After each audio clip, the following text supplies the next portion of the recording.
The throwers as a group have done a great job.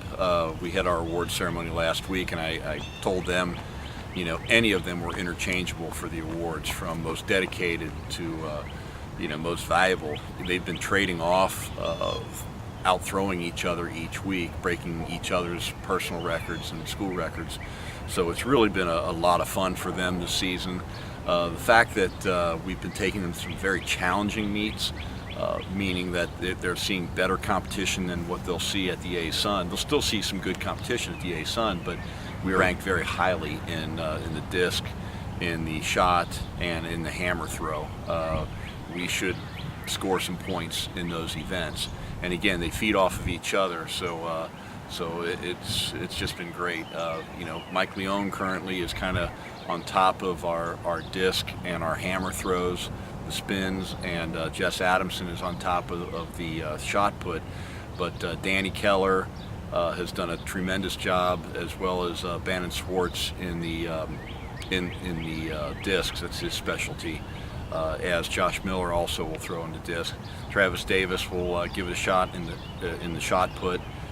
So those guys working together, they'll make some noise in the A-Sun. Going back to indoor, going into the last event in the Pent, Kelsey and Emily were both in the upper half of the competition. Emily was actually sitting third, and Kelsey was sitting fourth, and then after the 800 they had both dropped a little bit to fifth and sixth. So outdoor, the expectation is for them to try to get up on the medal stand.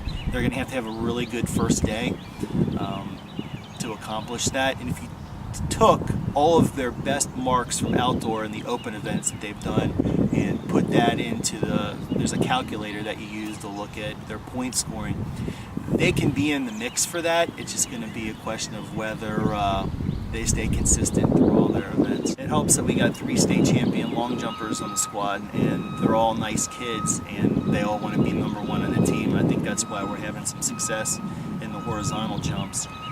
On any given day, one of them is going to outdo the rest. We don't have a definitive number 1 horizontal jumper in the long jump or the triple jump. Every week it's someone different, and I think that's really been helping us. Grubb had a great day at Bellarmine. Here's a kid who was a career best 16:10 long jumper in high school, and now she's going 18:8 and on the verge of 19. She's had a couple of 19-footers this year, but fouled by a toenail. So it's been it's there for her. Ponzer, great speed down the runway. They all have great have different technique. Ponzer's probably got the best speed down the runway. Starnes has the most power. It's been fun watching them every week try to outdo each other. My hopes for this weekend, I'm doing the 10K and 5K, and I hope to at least score. That's one of the broad goals of the weekend, but I really hope to medal and hopefully win. That's the goal for every athlete, I think, and I hope to do that this weekend. I think our second year, especially, we have a year under our belts. We have some more experience. I think that that this year is really our year to prove that we belong here, and I think we will. We're gonna have the opportunity to specialize a little bit in distance events. Usually when we go to the meets, we're doubling and tripling up, so the guys are leaving fairly tired. We want them well rested for their premier event. Certainly JJ should do well. JJ and Brady Homer are doubling. Eric Tomsuski is doubling.